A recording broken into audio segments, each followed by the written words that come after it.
আপনাদেরকে কোনো দলীয় প্রশাসন হওয়ার জন্য আমরা নিয়োগ দেই নাই। যদি এইভাবে করতে থাকেন, ছাত্র দলের প্রতি বাস হতে থাকেন, তাহলে আপনাকে টাইনা নামাতে আমার সময় লাগবে না। প্রক্টরিয়াল অফিসকে জাতির সামনে প্রকাশ্যে ক্ষমা প্রার্থনা করতে হবে। এটা প্রমাণ করে এই বিশ্ববিদ্যালয় প্রশাসন, এই প্রক্টর অফিস ছাত্র দলের দলীয় প্রশাসনে পরিণত হয়েছে। এই ধরনের কোন দলীয় প্রশাসন আমরা দেখতে চাই না। আমরা আশা রাখবো, আমরা এর আগেও দেখতে পেয়েছিলাম যে ছাত্র ইউনিয়নের সাধারণ সম্পাদক শিমুল কুম্ভকারকে যখন মাদক সহ গ্রেপ্তার করা হইলো, তাদের আরো 3 জন নেতাকে সে যখন হত্যার হুমকি দিছিল, তখন তাকে ধরে এনে যখন প্রক্টর অফিসে আনা হইলো, থানায় শাহবাগ থানায় নিয়ে যাওয়া হইলো, তখন নিউ মার্কেট থানায় নিয়ে যাওয়া হইলো, তখন প্রক্টরিয়াল অফিসের প্রক্টর স্যারের সুপারিশে তাকে সম্পূর্ণ কোনো শাস্তি না দিয়ে ছেড়ে দেওয়া হয়েছে।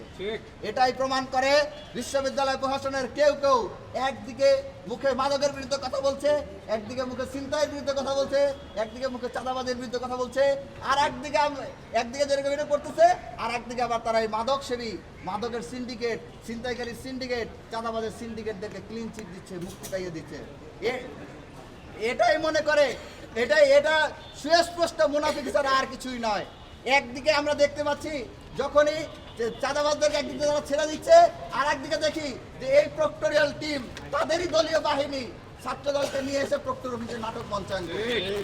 আমরা মনে করি প্রক্টর স্যার, আপনি একজন সম্মানিত ব্যক্তি, জুলাই অভ্যুত্থানে আপনার গুরুত্বপূর্ণ ভূমিকা রয়েছে। আমরা সেখানে রেসপেক্ট জানিয়ে বলছি, আপনাদেরকে কোনো দলীয় প্রশাসন হওয়ার জন্য আমরা নিয়োগ দেই নাই।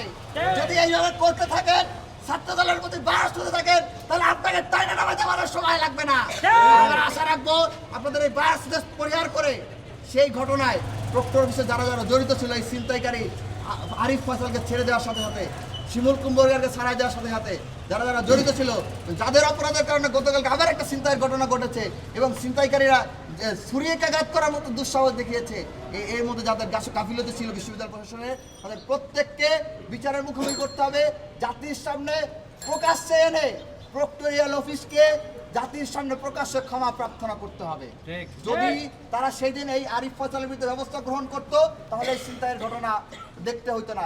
এর তাই সম্পূর্ণভাবে প্রক্টরিয়াল অফিসকে নিতে হবে, প্রক্টর স্যারকে নিতে হবে, নিয়ে জাতির সামনে প্রকাশ্যে, শিক্ষার্থীদের সামনে প্রকাশ্যে দুঃখ প্রকাশ করে এর সাথে জড়িতদের বিরুদ্ধে ব্যবস্থা গ্রহণ করতে হবে।